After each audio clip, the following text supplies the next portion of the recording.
All right, hello, and welcome to Stasis Pod, the Transformers Robots in Disguise podcast. I'm Rob. I'm Jen. And I'm David. See? Yeah, see? And yes, today we are getting a clue with Get a Clue, the 8th episode of Season 3, the 53rd episode of Robots in Disguise overall, first aired June 10th, 2017, written by Matt Wayne, who this is the second of only 2 Transformers episodes he wrote. He also wrote Armada, the episode of Transformers Prime, where the Decepticon ship becomes sentient. Oh. Interesting. But he has done a whole bunch of stuff. He worked on Spectacular Spider-Man, Ben 10, that Green Lantern cartoon. I love that Green Lantern cartoon. Most recently, he apparently worked on a Usagi Yojimbo cartoon that I was not aware existed. That's a pretty new one that I think Has it come out? That's a pretty new one that is either out soon or out already on Netflix, which I do not currently have a subscription for. It's like a... it's not about... alternate history, medieval thing. It's not the original Usagi Yojimbo from the comics. It's like the future or something? Yeah, it's an ancestor of Miyamoto Usagi. So... or descendant. Yeah, descendant. It's a descendant of the original character. So, yeah, that's a fun thing that I should probably be paying attention to, even though I don't currently have a Netflix subscription. I'll resubscribe when we get another season of Bots. They're so good. It was so good. He apparently also wrote Scooby-Doo and WWE Curse of the Speed Demon. Sure. Is that the one where John Cena punches a rock? There are a bunch of those Scooby-Doo wrestling crossovers. I believe there's one that also involves the Jetsons. That's so weird. Why? Yeah, apparently there is... Oh no, that's probably the Flintstones and WWE Stone Age SmackDown. Okay, that makes slightly more sense. There's also Scooby-Doo WrestleMania Mystery and the Jetsons and WWE Robo WrestleMania. I reject all of this. I'm just... no. Too much? I mean, I like it for the novelty dumb value, but...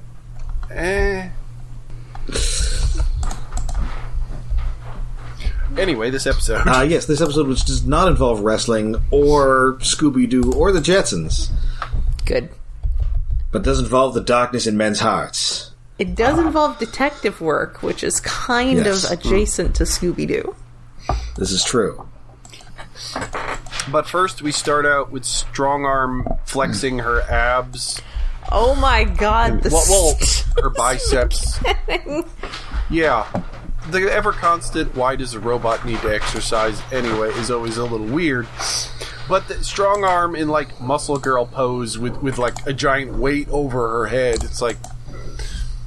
I know who this was for, but I don't know why the writers and animators put it in there intentionally. Was it me? Yeah, this is doing it for somebody. Was it me it was for?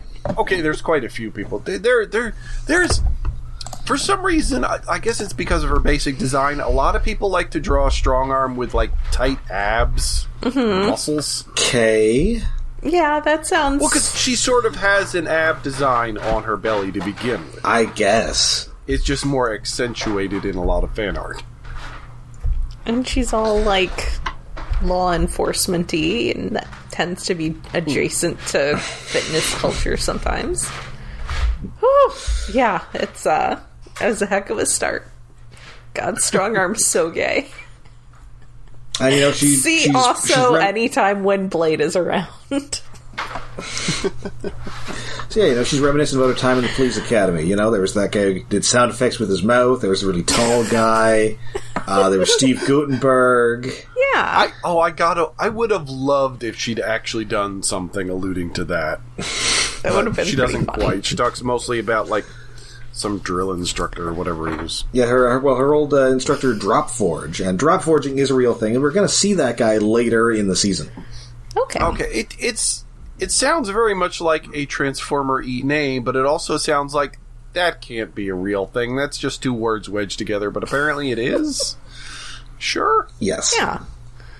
Learn more about materials fabrication.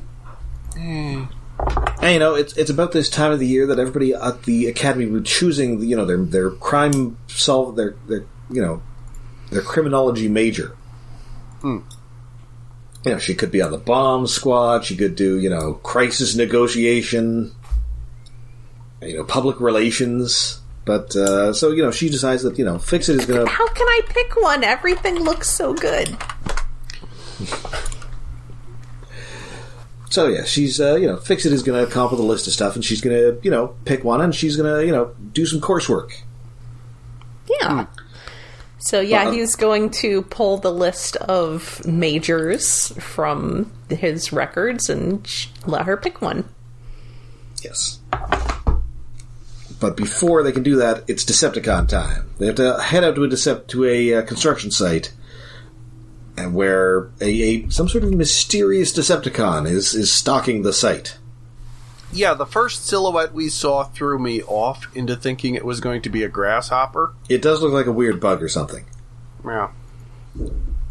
But it turns out it is something else that we will get into. But whatever it was, it ambushes Grimlock, so it totally, slashes his back, and then makes off with a whole bunch of explosives.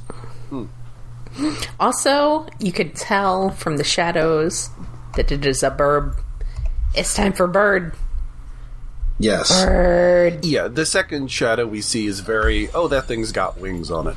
There's definitely some, tail feather sort of robot mode stuff going on. Yes. Bird. Bird.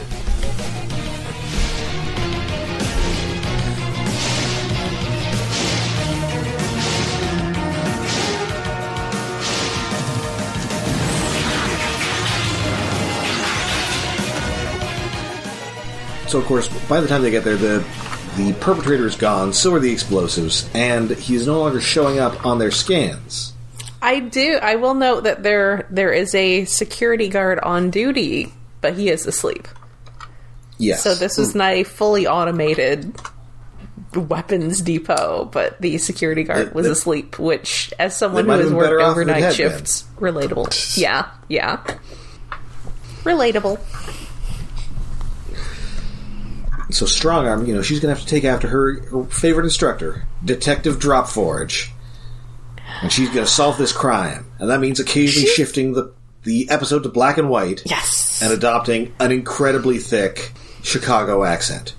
She's so excited. She's like, she asks Bumblebee if we can do a full investigation, and Bumblebee's like, I mean, we kind of were. We already are. That's what we're doing. And she's and then just she got gives him the huge eyes, big sparkle eyes. He's like, okay.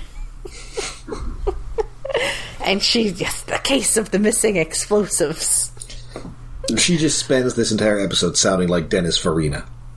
It's great. Yeah, it was more gangster voice than cop voice to me. I assume Constance Zimmer was just somehow acquired a deep dish Chicago pizza and was eating it in the recording studio to properly master this accent. Yes. Just drinking shot after shot of Malort. Malort. No. That is one of those drinks I've heard about so much, and I know I'm never going to go anywhere near, because everything about it just sounds utterly disgusting. So yeah, she is on the case. The case of the missing explosives. Dun dun. Could have used a better title. Yeah, it's fine. It would be nice if there was also a music cue change when it went to black and white, instead of just her voice and the black and white. Just lean more into, we're doing a noir gag. Yeah, so she's taking pictures, and indeed she finds that there's some auto paint on a nearby tree. And some tire tracks. Yeah. Which, so we head back. admittedly, everyone else is a little too dismissive of, because plenty of Decepticons have car modes with tires. So yeah, we head back to the base. Fix-It is still doing combiner experiments, by which I mean he has put Grimlock and Drift into, like, helmets that look like what Egon puts on Rick Moranis in Ghostbusters. Yes! Yes, have some. And, like, strapped electromagnets to them or something. They end up fused ass to ass. But thankfully only temporarily. It's not the rest of the episode, because we've already done that. We did that in once Prime. in this show, and we did it in Prime. We definitely did it in Prime. And it happened in animated. Yes. It's a plot that always works. I mean, it's like the old plot of, like... isn't. Well, it's usually like two guys handcuffed together. Yeah, it's playing off the basic handcuff together. It's just the magnetically glued together two robots. I feel like Transformers has done it too much over the last 20 years. Although, I don't think they ever did it in G1, which is surprising. No. Possibly because it would be too hard to animate. Yeah, well, it... in the comics... in the worst way. Well, yes. Yeah. But other than that incident, yes, it wasn't a thing that happened. Maybe it happened once in the Unicron trilogy or something. And of course, there's that Choose Your Own Adventure book where the opposite happens, and Windcharger accidentally tears the Dinobots into scrap metal. Those Choose Your Own Adventure books were, like, traumatizing. They were really upsetting. Listen, write a message to the Autobots. Oh, it wasn't good enough. It looks like the Earth is going to starve to death now. Yes. Like, it was... Those were not great. I read some of them as a kid, and I was just like, this is terrible. I hate it. I don't remember the Choose Your Own Adventure books. I remember some of the picture books, like... Oh, what was it? Like, Grapple hangs out with the Insecticons. Well, gets brainwashed. Oh, yeah, that's... what is that? Insecticon... something or other. It's got, like, really nice painterly art. Yeah, it's really nice. I have it in a box somewhere. I hope it hasn't been chewed up by bugs.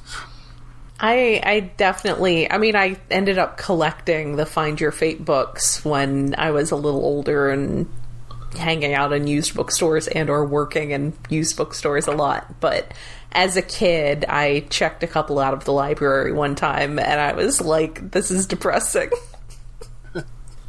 You just do something that seems like it should be the right answer, and everyone dies horribly, and it's really upsetting, and I don't care for these. I'm not checking out anymore. I'm gonna go back to reading Nancy Drew. So, Strongarm is, she says locate this car. And so, of course, she needs to conduct an interrogation, but she can't do that as a giant robot. So it's Denny and Russell time. Yes. Oh, hey, Denny and Russell are still here. Yes. Yay! So they find the teenager who... I do want to point out that they mentioned that the car had wet paint, and you should absolutely not be driving a car with wet paint. And if if it auto shop tries to send you home in a car with wet paint, you should not do that auto shop. Yeah, no. Again, that's bad. I mean, this guy kind of seems like he might have driven home with a wet car. It's also entirely possible that the auto shop in question here was just like his buddy with some spray cans, so. Yes. But it was like listed online where, like, if the wet paint is still wet and you're driving home, that feels very, very sketchy. That is something you should not put on paperwork. It's not reputable. Anyway, Russell and Denny get to help out. Yeah, and this guy, he's a teenage boy, and I was just, hanging out with my girlfriend. We were not doing anything. Yes. Also, they don't even bother with disguises. Nope. They just show up in their regular because stuff. They're not cops; they're just insurance. Yes, so. ignore Adjusters. our cop car, our talking cop car. Yes, because at some point she butts in, and that's their supervisor, Armstrong of the insurance place. Yes. Yeah, like this is and isn't more of a logical place for 8-year-old intern to be. Like, at least he's not wearing a mustache pretending to be a military officer this time. Look, this guy is too busy making sure that they are aware that he was not doing anything inappropriate with his girlfriend in the car. So he's got his own problems. Yes. He's got his own distractions. But indeed, it turns out that he did overhear. Somebody did spook him, and he heard them talking about shinies, and how that this was step one. Yes, they're going to get the best shinies on the planet. Yes. Oh man, I want the best shinies on the planet. Shiny. So Strongarm's going to track this perp down, but sorry, humans. He just drops him off. He says, "What if we promise not to squish?" Start calling them. I've noticed that it seems to be increasingly common in this show to call humans squishies. Yes. I feel like they didn't start out with that so much, but she says no squishies are allowed on this part of the mission, and they say, "What if we promise not to squish?" I think that came up once in Prime. I generally prefer good fleshlings. Yeah. I kind of prefer flesh slug, although it's more disgusting. Yeah. But it's very much a Decepticon thing to say. So anyway, when do we get to the fireworks factory? We are indeed getting the fireworks factory. So please ignore that Leslie Nielsen is out front telling people to disperse. So yeah, they get there. They've detected the Decepticons there, and then indeed they're under attack from fireworks. Yes. So this, like they're giant robots.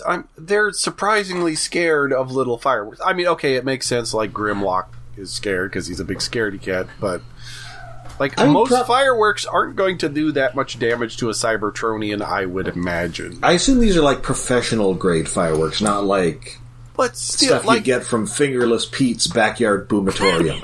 Yes, but professional is even better because they're more designed to show off the light, not for the pure explosion value. I mean, they have to be pretty explosive, though, if you're gonna... Well, yes, there's gunpowder involved. To send the fragments off as far as they do. Mm-hmm. But it's like a little... Well, the equivalent of a little gas explosion. It's more for the effect of the explosion than the concussive value. Mm. So anyway, this Decepticon comes out. He gets away in the confusion, and Strongarm somehow arrests Bumblebee instead. Yeah, well, Cloud and stuff. It's funny. Incompetent cop. And then the Fix-It tries to widen his scans to find out where this thing is, and it's just popping in and out all over the place as if it can teleport. Yes, but Fix-It keeps saying laterally. Yes. And it's very obvious, where this episode is going. Lateral, But I do really like this gag of them transforming to vehicle mode and then Fix-It being signal lost, and them turning back to robot mode, and him being like, no, wait, I picked it up, it's over in this other area. They all turn back to car mode. That's a good visual gag with transforming and overexerting your transformation cog, but it feels like... It feels like a more Rescue Bots thing that, we're so used to dealing with ground things, we're not thinking, oh yes, so many Decepticons fly. But the thing is, not a lot of the Decepticons on the show do fly. I know, but we have still had a few. There was the Bat, Filch. Right, I guess Starscream. Yeah, Starscream. There was the Bee Lady. Mm-hmm. All of the insects, basically. A lot of the insects are just ground insects. Not the beetles. Beetles fly. I think most of them were beetles. Yeah. Oh, right, yeah. Well, there were beetles, and there was also a scorpion. Yeah, there was the two leader bugs. They were both beetles. One was Ladybug, one was a Hercules or something. Right. Did Chop Shop was a beetle, right? He could fly. No, he was like spiders. Oh, he's spiders. Like G1 Chop Shop is a beetle. Oh, yeah, I guess he was spiders. And then Kickback couldn't fly either, even though he was a grasshopper. Well, grasshoppers don't fly very far. Well, because his alt mode was a car, but he should be able to hop so fucking far, it seems like flying. Most of, Steeljaw's crew was pretty much all ground-based. Yeah. Mm-hmm. Yes, most of the ones they have dealt with have been ground-based, but they still have dealt with air-based ones. The fact that they don't jump to, oh, wait, this is just a flying Decepticon is odd in this episode. Mm-hmm. Have they had a flying one this season yet? No, because it's pretty much just been Stunticons this season. Yeah, okay, so But still, it's like Decepticons fly, guys. Yeah. So, we head back to the base. Strongarm's trying to figure everything out, and the obvious next target is the Crown City Armory. It is because, sure. I mean, if they're getting explosives and stuff. Also, why does Crown City have an armory? That is Crown City has good everything. question. I guess that's true. Crown City does have everything. And we do know there's some local military bases. Except whatever they needed to go to West Rock for previously. Yes. Although you don't tend to have, like, a military base in a city, per se. I mean, you No. might in a small city. Maybe LA Life, just thinking like New York. Okay, you're going to have, like, ships docked. Yes. Well, no, not in New York. But to have an armory, well, it's a comparable city. I mean, it could be like San Francisco. San Francisco used to have the Presidio, which was a military base. Mm-hmm. But isn't that, like, outside of the city? It's not like it's like part of the city. It's like on an island. I guess. Anyway, it's probably, I mean, I assume it's like a National Guard kind of thing, not like a full military. Not like an actual federal military. Grumble. Yeah, of course, she thinks that's too obvious, but they go anyway. Come here, kiddo. Come on. So, she's thinking, we... Come here, Lynella. He's not coming here. We totally blew it. Cue huge explosion. And Sideswipe is all, well, you really nailed it this time, Strongarm. Good job. But then they do find out, like, oh, maybe my calculation... My CSI profile was wrong because it's a bird? So, Yes, because it is like, indeed a... Crows are very smart. They are talking about how if he's a bird, then he's not smart. But crows are so smart, guys. They use tools. Yes. Yeah, it's very weird that they And also, wow, racist there, Strongarm. Well, yes, but that they made Corvicons, Yes. crow into the dumb ones. Like, It is why? a little odd that the Corvicons just seem to have closer to animal intelligence than most Decepticons do. Maybe it's because if they had the proportional intelligence of an actual Corvid, then they would be, like, way too smart, and you couldn't do anything. Yeah. I guess maybe they're just going off, like, when we had Filch, and she was kind of a bird brain, but she wasn't a crow. She was... I was like... She was a Corvicon. She was? Yeah. Yes. Okay. Well, then it's even weirder that, like, why crow dumb when crow smart? Cybertron weird. And, this is Boostwing, voiced by James Arnold Taylor. He's also Crazy Bolt. Mm-hmm. And perhaps best known as playing Obi-Wan Kenobi in a bunch of Star Wars cartoons. Oh, hello there. Really? Yes. So he does a pretty good Ewan McGregor. Nice. Well, he does a pretty good Ewan McGregor doing an Alec Guinness. You sneezing. You sneezing. He's also a Ratchet in Ratchet and Clank. Oh. And Titus in Final Fantasy X. Wait, I swear we've encountered him before somewhere then. Well, he's also Crazy Bolt. He's the weird car lizard guy. I guess that maybe that's it. I just remember, like, Ratchet and Clank coming up somewhere before. That's when we talked about him before. Well, I think somebody else who we talked about earlier was perhaps Clank. But, well, David K is one of them. Maybe he was an earlier Clank. Okay, maybe. Oh, yeah, maybe there's multiple. I seem to recall that David K is like the second Clank.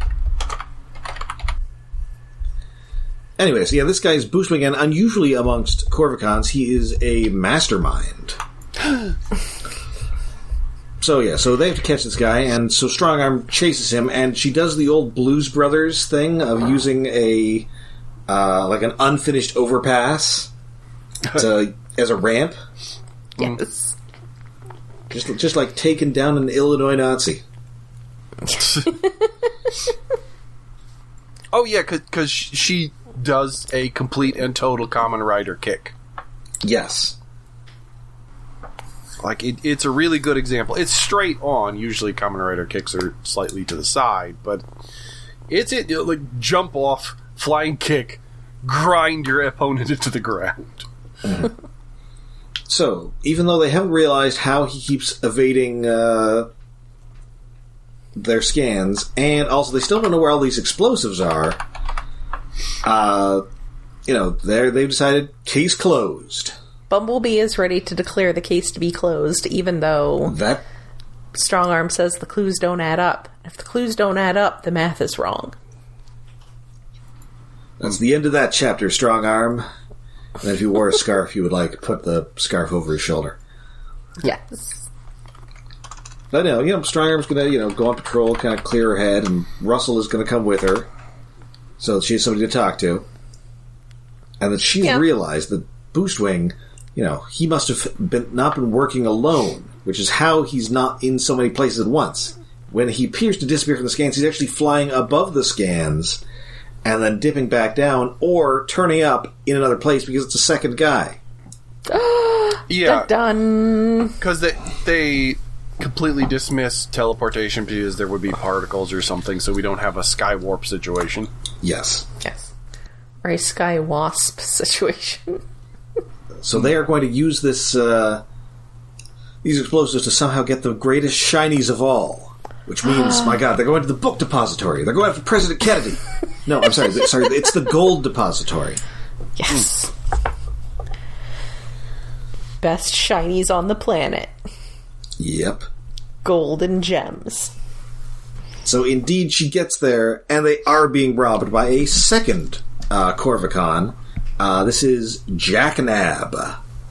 I really appreciate that when they see him and he's flying around and he goes like, ha ha, ho ho, hee hee. Yes. You got my brother, but you didn't get me. Oh, he's like one of these rhyming guys. I was a little disappointed that he did not continue to be rhyming. He's just an occasional... He's like Blaster or Roadblock, where he's an occasional rhymer, but not like Wheelie. Yeah, because he does it a couple more times, but not like every line. He's not a compulsive rhymer like Wheelie. No. He is a jackanape. He is a jester. Yes. Yes. Wait, and, what jackanape memes? I have to look that up.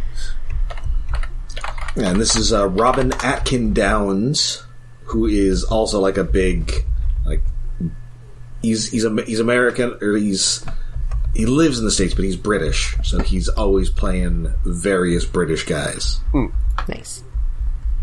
Looks like, apparently he was the voice and motion capture for Doomsday in Batman v Superman: Dawn of Justice. Okay. And he's also one of the ancient primes in Revenge of the Fallen, which makes this now 2 weeks that we've talked about Revenge of the Fallen. Can I just never talk about Revenge? I want to forget that Revenge of the Fallen happened. He was Mum-Ra on that new Thundercats. Mm-hmm. The, serious new Thundercats or the silly new Thundercats? The serious new Thundercats. Okay. Okay. And, he's like Hera Syndulla's dad on Clone Wars and Rebels. And so yeah, he's in a ton of stuff. And Google him, he has fantastic hair. Ooh. Anyway, he's Jack Nab, which definitely sounds like a guy who's like a weird rhyming guy. Yeah, he does. I guess it's kind of a combination of Nab, which is a word for steel, and a jackdaw, which is a kind of crow. Mm-hmm. A corvid. A variety of corvid. Oh, now I'm having flashbacks to the kaiju movie we watched with the Mastodon Monsterdon thing, where it was some 50s one. I think it was Rodan. And they were explaining that reptiles are a kind of snake. Yeah, well... That is kind of a recurring thing in the dub of some old kaiju movies, like in Gamera vs. Gauss. They keep referring to Gauss as a bat, despite the fact that he's a giant lizard. There's a whole thing about whether or not he's a bird, which is... But I don't think that's quite as bad as saying that reptiles are a kind of snake. Yeah. Yeah. He's a reptile, which is a kind of snake. Anyway, jackdaws are a kind of corvid. Yes. So he ends up burying her in a bunch of gold bars, but she overloads her gun to blast her out of there. And so she's got him on the ropes, but unfortunately, there are 3 of them. Yes. And I like that she's like, come on. I mean, that is a nice twist on the obvious. I was like, of course there's 2 of them. Oh, there's 3. All right. There's a 3rd. This is Pilfer, who is also robbing Downs, and is kind of terrifying because he intends to steal Strongarm's eyeballs. Yes. Crows do love eyeballs. Well, after they get the gold, we take your eyes. So it's a crow thing to be pointlessly violent. Well, that is also, sometimes. eyes specifically. They're delicious. Eyeballs are delicious. Supposedly, to crows. But luckily, she has called for backup. So Strongarm just fills a net with gold bars, just knocks these 2 guys down, and tells them they have the right to silent mode operation. Yes. So, she sort of she has a bit of a parlor scene here where she explains, how she figured this all out. And so Sideswipe, who's been kind of telling her that she sucks all episode, kind of, mutters something. Oh. And then with her powers of deduction, she's able to tell that he was going to apologize. Because she is the world's greatest detective. Grimlock is astonished at her skills. And yeah, that is this. I enjoyed this one a lot. I always enjoy Strongarm episodes. Yes. Constance Zimmer has a lot of fun in this one. Yeah, her Chicago accent ends up sounding more like a gangster, though. I love it. Well, it's good. There's a lot of Strongarm. Starts off with her being swole. It has Corvicons in it. This is probably my favorite episode of the season. It's pandering specifically to me. It had a rider kick that always wins points for me. It's got buff ladies and it's got crows. Yes, this is all that I need in my life. It's got like a Seeker team worth of crows. Yes, it's got brothers. I love it when they're brothers. Wait, like a Bob Seger team? What? No, like no. A Starscream, a leader, a thug, a Skywalker. Oh, Seeker. I thought you said Seeger. I was thinking Bob Seger. No, a Seeker team. He's got a whole silver bullet band of crow robots. Nope. Sure. Here I am. I'm a crow again. Here I am. Stealing gold. Okay. Anyway, I believe that now brings us to David's Tokusatsu Corner. Yes. This week on 1, 2, 3, 4, 5. 5-man Slow Turtle Ninja. Wait a minute. Turtle Ninjas? When's this from? Wait, actually, when is this series from? I forgot. 80-something? Wait, no. 90. Okay, then they definitely know what they're doing here. Quite possibly, yes. The mooks of this series, who I'm not sure I've seen in a few episodes, but it's been a while, are called Batzilers. Batzilers? It's weird. Anyway, they're strange little guys in black outfits with like sort of crab shell mask face things. They're not really crab themed. It's just like crab color. Anyway, they have an ancient ninja village where they're training to be ninjas. Sure. Okay. For some reason. Like, they're modified versions of the regular suits, so they look like they're dressed as ninjas. Not like they're dressed as turtles? Not the turtles yet. Okay. They're running through training courses, like across ropes and bridges and climbing up things, like they're joining the army or some nonsense. And that's just the beginning of the episode. We just see them doing that, and as it goes on, we learn that there's one particular one who's very clumsy and bad at ninjaing. Number 339. So he's the comic relief for the episode, as he keeps fucking up. And there's apparently one of the mooks went off into space and trained with galactic ninjas to become an actual monster of the week, not just a basic goon. Oh. And has come back to join and train some of his little fellow batslers. I'm going to assume that was Ninjor. The Power Rangers robot ninja guy who sounds like Dudley Do-Right. Well, in English, yes. He's also goofy in Japanese, just less... I don't know that Japan has an equivalent to Dudley Do-Right. Probably something like that. Well, no, I guess probably that would be Zenigata from Lupin. Ah. Oh, yeah. He's not a Mountie, but he's very much the upstanding, I'm going to obey the laws kind of guy, except when, like, Lupin is trying to steal from somebody worse. Then I might look the other way for a couple minutes. Anyway, this trumped-up guy who's a super cosmic ninja is training these other guys, and number 339 keeps fucking everything up. And then the Rangers show up because they find their ninja training camp because they'd heard rumors about it, and then they... Like... 339 starts trying to pump them up. It's like, oh, we've been trained to be awesome ninjas so we can kick your ass, so we can stop being the bottom rung of the evil empire. We're gonna be super ninjas. And then he attacks one of the Rangers and immediately gets kicked in the face. And then there's a big fight where everybody's going all out and stuff, and the Rangers start winning. So the mooks throw down traditional ninja smoke bombs to get away. Everyone does that. 339's smoke bomb does not go off. He picks it up again, throws it on the ground, still doesn't work.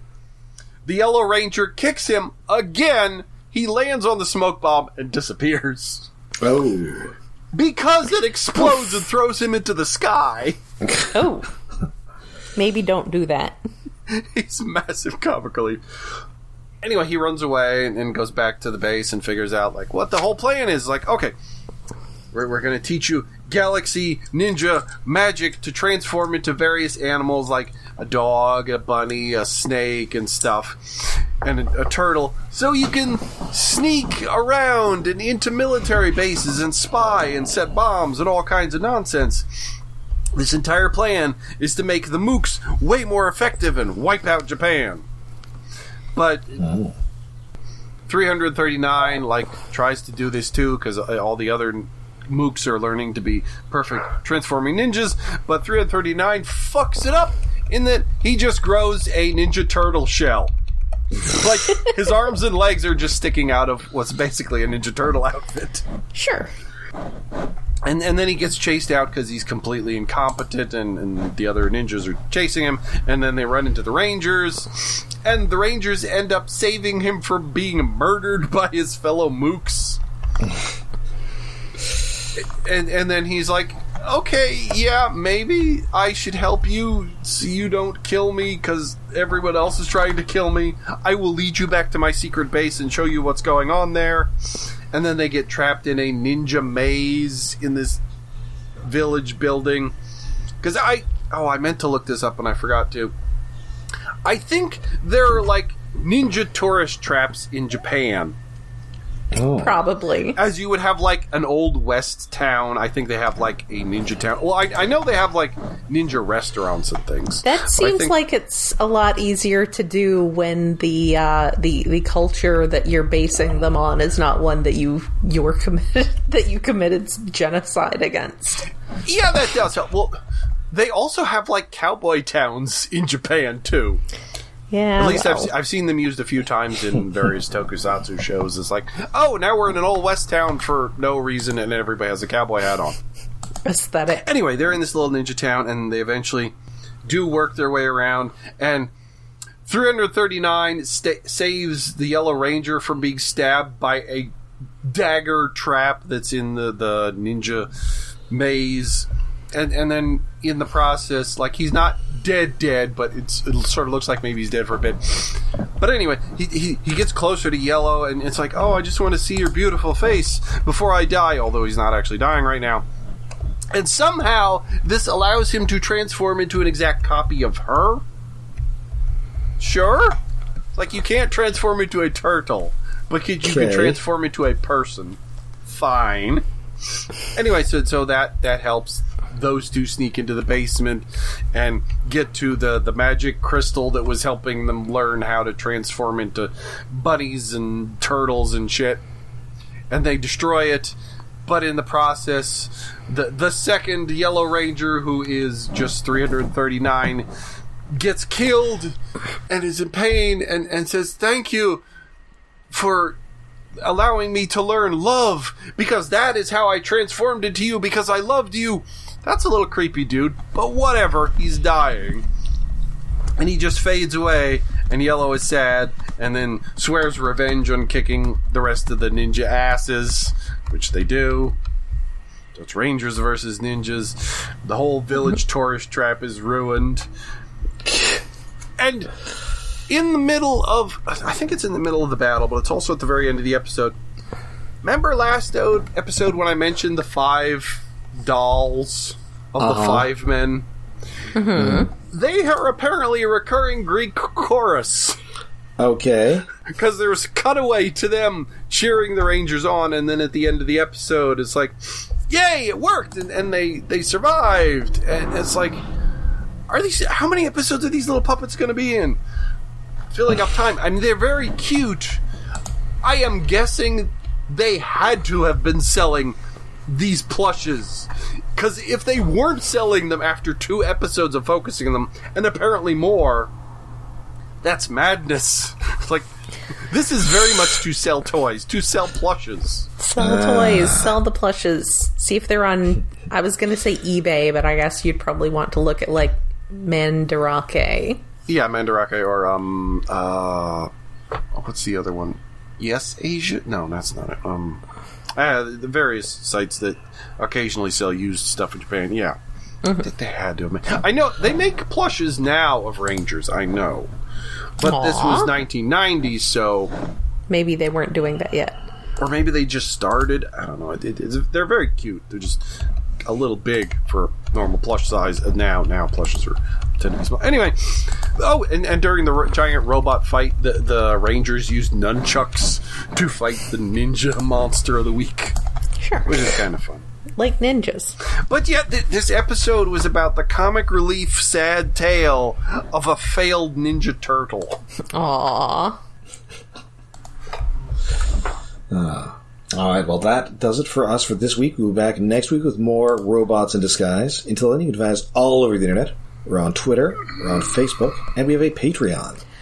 Yes, we are hosted on iaconunderground.net, where we have a Patreon set up to help with hosting and other expenses. That is at patreon.com/iaconunderground. For the month of May, we have headed into the quantum realm to talk about Ant-Man and the Wasp: Quantumania, with a whole bunch of Kangs and some family stuff and some people who are legally distinct from Micronauts. Yeah, that was last month, and this month might be out by now, maybe. June, what do we don't even know what we're going to do for June yet, we do not know. I think we're thinking about a lost media or a thing I realized I could find with an actor we have seen before. Okay.